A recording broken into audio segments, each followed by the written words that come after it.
반갑습니다. 6월 21일 금요일 큐티 스케치 시간입니다. 오늘 본문은 열왕기하 2장 1절부터 14절까지의 말씀입니다. 오늘 본문이 이렇게 시작합니다. 여호와께서 회오리 바람으로 엘리야를 하늘로 올리고자 하실 때에 엘리야가 엘리사와 더불어 길갈에서 나가더니 엘리야가 엘리사에게 이르되 청하건대 너는 여기 머물라. 여호와께서 나를 베델로 보내시느니라 하니 엘리사가 이르되 여호와께서 살아계심과 당신의 영혼이 살아있음을 두고 맹세하노니 내가 당신을 떠나지 아니하겠나이다 하는지라. 이에 두 사람이 베델로 내려가니. 오늘 본문은 엘리야의 승천과 엘리사 선지자의 계승, 엘리야의 사역의 계승을 담고 있는 본문입니다. 그런데 우리가 좀 잘 알고 있는 본문 중에 하나인데요. 엘리사가 이제 하나님의 부르심을 어떤 면에서는 이 땅과의 마지막 이별을 그걸 또 죽음이라고 생각할 수도 있지만 죽지 않고 하늘로 승천하게 되는 모습이죠. 엘리야가 그렇게 승천할 것을 알았는지 몰랐는지 정확하게 우리가 본문을 통해서는 알 수 없습니다. 그러나 그 뉘앙스를 보면 아마도 위로 올라간다는 그런 내용을 보면 어느 정도는 알고 있었던 것 같습니다. 그래서 엘리사에게 이제 떠날 것을 이제 너는 여기서 여기 머물라 하고 그렇게 이제 권면을 합니다. 하나님이 부르신다고. 이제까지 열왕기상 19장을 보면 엘리야가 엘리사를 부르지요. 그리고 후계자로 그때 이미 정한 듯한 그런 느낌을 주는 본문이 열왕기상 19장에 나옵니다. 그래서 지금 이제 더 이상 나를 따라오지 말라는 것은 뭔가 이제는 끝을 암시하는 것이 맞죠. 그런데 엘리사는 끝까지 따라갑니다.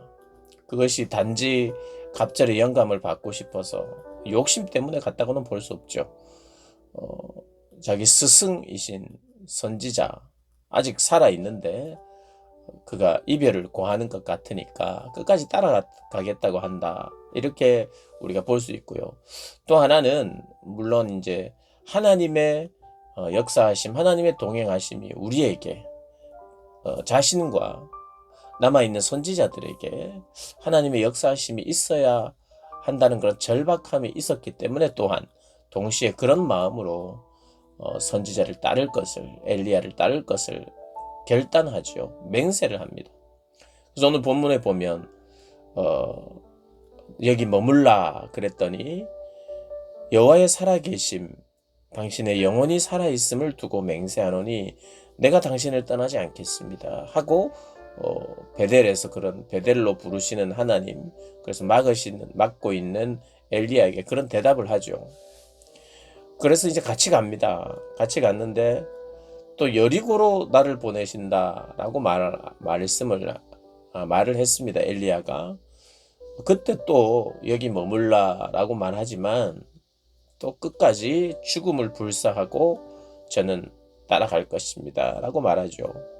또 요단으로 보내신다. 내가 이제 요단으로 가야 되겠다. 그러니까 역시 그곳에서도 이제 머물라고 했지만 끝까지 따라가는 모습을 보게 됩니다. 그러니 이 모습은 우리가 이 모습에서 여러 가지를 생각할 수 있어요. 어떻게 보면 이 길이 쉬운 길이 아니거든요. 엘리야가 능력을 행한 선지자는 선지자였지만 그 이스라엘에서 살아가는 그의 삶은 도망자와 비슷했습니다. 능력이 있고 그만큼 바알과 아세라 신을 섬기는 선지자들 850명을 죽이는 그런 큰 역사를 베풀었음에도 불구하고 엘리야를 죽이려고 하고 또 핍박하는 모습, 이 모습이 너무 힘든 사역이죠. 그러나 오늘 본문을 보면 선지자 학교들을 세웠어요. 여리고나 이곳에 선지자들이 있는 것을 보면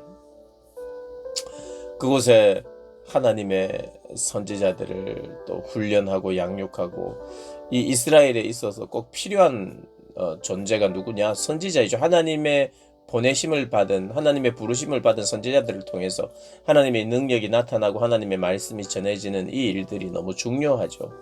엘리사는 엘리야와 함께 그렇게 배우며 함께 있는 동안 그 하나님의 마음을 많이 배웠을 것입니다. 그리고 하나님의 능력의 필요성도 알았을 것이고, 그리고 사람들의 완악함도 알았을 것이고, 선지자 사역에 대한 힘듦도 알았을 것입니다. 그러나 이 일이 영광스럽고 거룩하신 하나님의 부르심이기 때문에 그가 그렇게 순종하고 기쁨으로 따랐을 것이라고 믿습니다. 그러니 그런 마음, 엘리야의 마음과 엘리야의 그런 책임감, 이런 것이 엘리사에게도 있었을 것이고, 그것을 감당하기 위해서는 하나님의 동행이 필요하고, 그래서 하나님의 동행을 위하여 그 하나님과의 동행, 그것이 엘리야 선지자 스승을 통해서 있다고 믿었고, 그리고 실제로 그렇게 했기 때문에 이 구약의 시대에 나의 하나님이고 또 나에게 역사하시는 하나님이고, 하나님이 직접 나에게 힘과 능력을 주실 수 있는 분이다, 이러한 정서가 그때 없었고요. 선지자를 통해서, 스승을 통해서, 권위자를 통해서 부어지는 그러한 것으로 인지하고 있었기 때문에 엘리야를 끝까지 따라가는 것이 곧 하나님을 따라가는 것이나 마찬가지였다고 볼 수 있는 거죠. 그래서 하나님을 끝까지 하나님께 간구하는 마음으로, 하나님이 부어주신 능력도 필요하고 하나님의 동행도 필요하고, 이 선지 사역이라는 것이 귀한 것은 아는데 하나님의 도움 없이는 할 수 없는 일이라는 것을 절감했기 때문에 스승과의 헤어짐도 슬프지만 또 하나님의 동행이 이스라엘 가운데 계속 있어야 함을 알았기에, 그래서 이 오늘 본문에 나타나오는 행동이, 그리고 대화가 이루어졌다고 보는 것이 가장 적절할 것입니다. 어쨌든 엘리사는 하나님께 간구하는 마음으로, 하나님을 찾는 마음으로, 하나님이 저를 이스라엘의 선지자로 세우신다면, 선지자 중에 리더로 세우신다면 하나님의 영감, 하나님의 감동, 하나님의 능력이 필요합니다. 그걸 믿음으로 따라가고 믿음으로 간구하는 모습을 우리가 볼 수 있는 것이죠. 그리고 실제로 그 일이 일어납니다. 엘리야는 승천하고 또 엘리야의 겉옷을 취함으로 말미암아 선지자직의 계승, 그리고 선지자로서의 리더의 계승이 일어났고, 그리고 그 옷을 말아서 요단을 쳤을 때 강이 또 갈라지는 엘리야가 베풀었던 기적과 동일한 모습을 보이면서 엘리야의 영이 엘리사에게 임했다라고도 볼 수 있는 거죠. 엘리야의 영이라고 하는 것은 사람의 영이 아니라 엘리야에게 임하셨던 성령이 엘리사에게 임했다라고 하는 것을 오늘 본문이 보여주고 있습니다. 우리에게 오늘 본문이 교훈하는 것은 여러 가지가 있겠으나, 우리도 어떤 면에서는 선지자의 역할을 감당하는 사람들입니다. 그렇다면 하나님의 은혜와 능력이 필요하죠. 그것을 믿음으로 구하는 자여야 하고, 또 이 시대를 책임지는 선지자와 같은 마음을 우리도 가져야 합니다. 결코 쉬운 삶이 아닙니다. 다른 이들을 그리스도에게 인도해야 될 사람들, 그리스도의 영이 필요하고 능력이 필요한 것을 우리가 절감하면서, 마치 엘리사가 엘리야에게 간구하며 엘리야의 하나님, 즉 자신의 하나님께 간구하여 끝까지 그렇게 매달렸던 것처럼 우리도 주님께 간구하고 매달리는 그런 영성, 우리 자신의 어떤 이름과 영광을 위하여 기적이나 능력이 필요한 것이 아니라 하나님 나라를 위한 필요, 그것들을 아뢰며 신앙생활을 하는 것, 그것이 우리가 배워야 할 교훈인 것 같습니다. 그러한 마음으로 주를 찾고 그분의 그 능력을 소유하고, 그리고 믿음으로 그 능력을 사용하여 하나님께 영광을 돌리는 저와 여러분 되시기를 주님의 이름으로 축복합니다.